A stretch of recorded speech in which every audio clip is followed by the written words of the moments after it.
Hi, welcome back to my channel. This is Malka, and today we are going to talk about ways to make sure that your resume gets through the ATS, okay? So 75% of resumes, when you upload them, they do not go anywhere. You hear crickets basically in response to your application. And the reason for that is because of ATS, Applicant Tracking System, okay? It's a software that everybody uses to scan, filter, and rank resumes.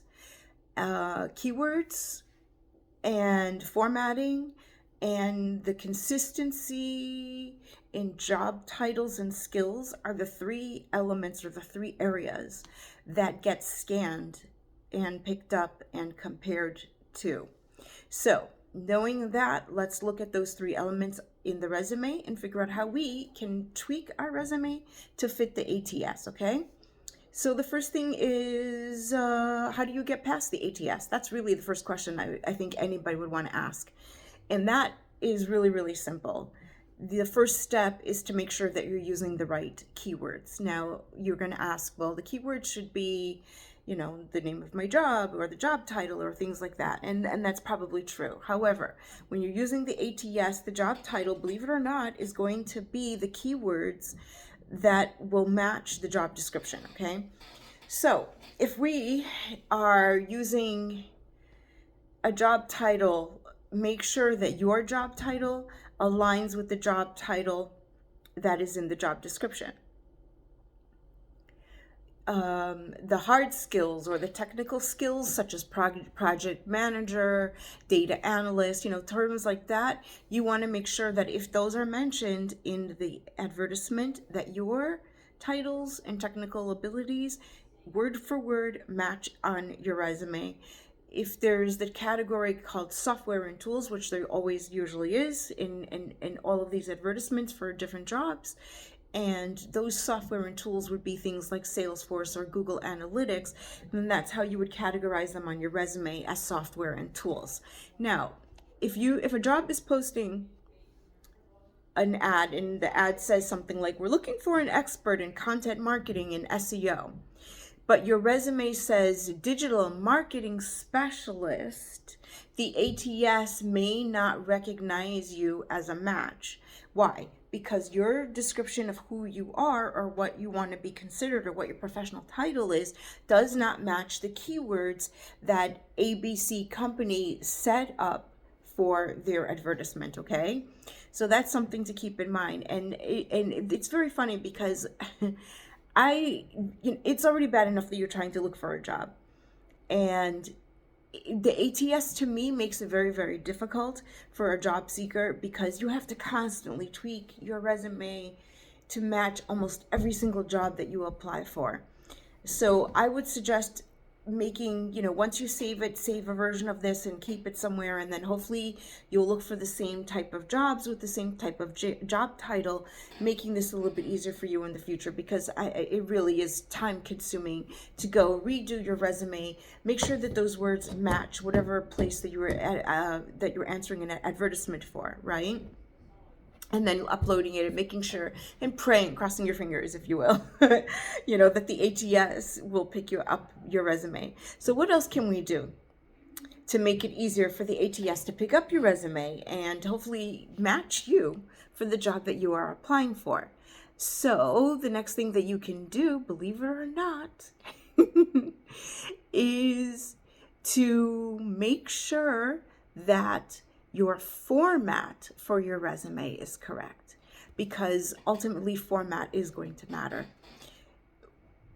What do I mean by format? Well, you want to avoid fancy templates with columns and graphics and images, okay? Unless it's a resume for acting or, photography or something like that, okay? Most times not. You want to keep it as simple as possible, basic black and white text, whatever. The other thing about the ATS is that the ATS cannot read, usually, PDFs. So the format of your resume must be a doc, or an ODF if you're using LibreOffice, and ODT, I believe, if you are using, I forget the other company, open source. It's an open source software company. It skips my mind. Open Office. That's the name of the company. So if you're using one of those three, or and Doc, as I said, or DOCX, right, from Microsoft Word. The other thing is that the ATS has a hard time recognizing certain types of fonts. So your best bet is to stick with the old usual basic fonts, such as Arial or Arial, yes, and Calibri and the Times New Roman. Those are three style text that have been around since the beginning of printing time, literally, no joke, okay?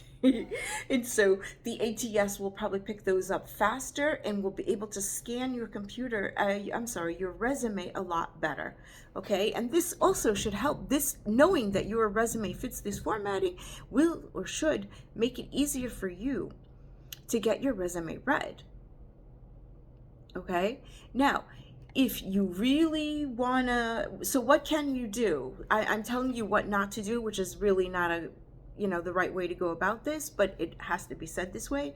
So what can you do instead of a fancy template? What I would suggest is that you use a very clean and simple format, right? And I'm going to repeat it again. It should be in Word format, or that DOCX format, or that .doc format, maybe the ODT, ODF formats as well, okay? There are online converters that can convert your Word document into the DOCX, the Word version of your of the formatting, okay? If you encounter any kind of issues. The other thing that I would suggest, again, is use standard section headlines. You want to use work experience, you want to use education, you want to use the term skills. Those are things that the ATS is programmed to pick up. And the reason for that is because the ATS was probably created a long time ago. And so the standard, although resumes have evolved, or at least what we put on our resumes have evolved, the standard is still there, and it's going to go with the basic standard. The other thing that you should be using is, believe it or not, bullet points, because bullet points are easier for paragraphs to be scanned. So when the software looks at a resume and it scans over the resume, it'll see bullet points, and it'll recognize that as, oh, these are paragraphs, or these are different sections. So it'll put out the resume information accordingly. Okay. A really, really big tip is use reverse chronological setup, meaning put your most recent job at the top and you work your way downward on your resume, because also the scanner will scan, and if it makes some mistakes, your most recent job will be part of at least the things that get parsed initially.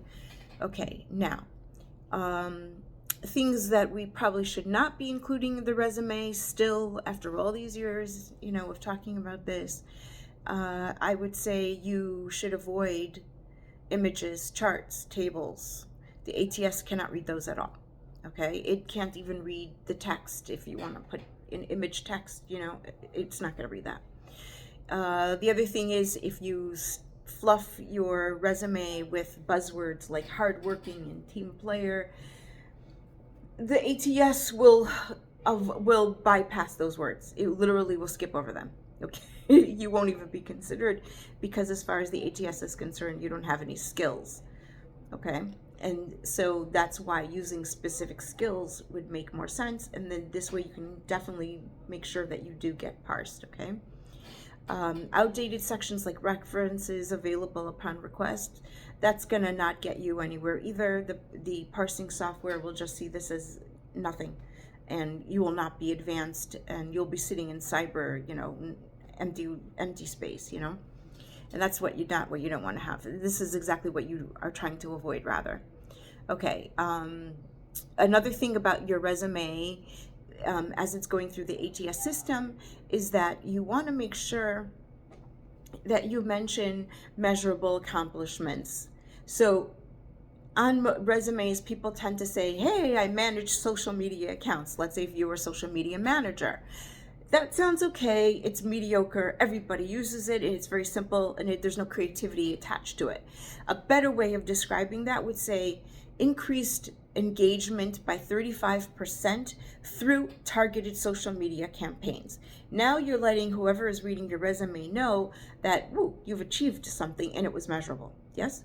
And that's something that you want to do throughout your entire resume as often as you can. I mean, some things we just can't measure, but for the things that you definitely can, that's what you want to do. You want to be able to put that on there so that someone who's reading this is looking at it and it's more of a hey, look what I've done, as opposed to this is my biography. And I think I've mentioned this also in another one of my videos.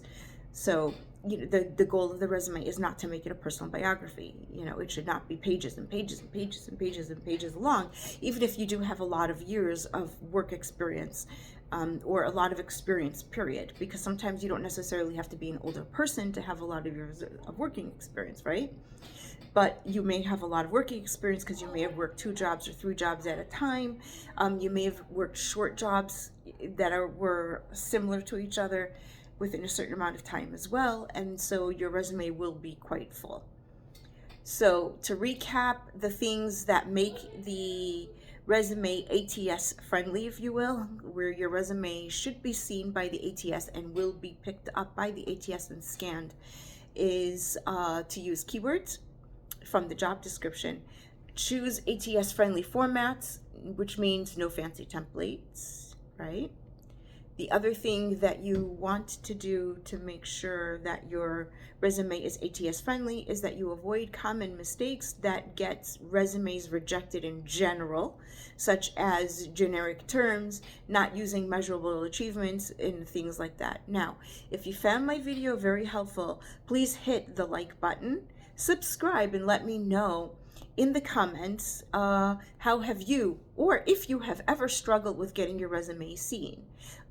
Okay, now I also want to take this time to let you know that I do plan on creating videos, a video course rather.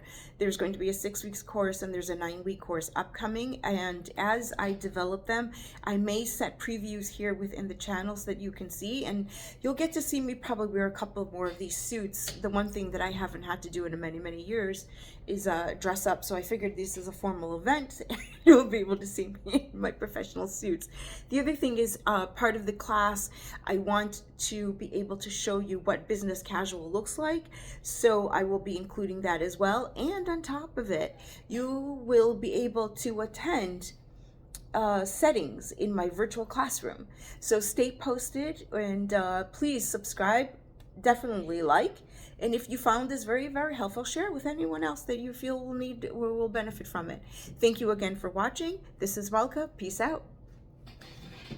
Okay, thank you again for watching. This is Malka.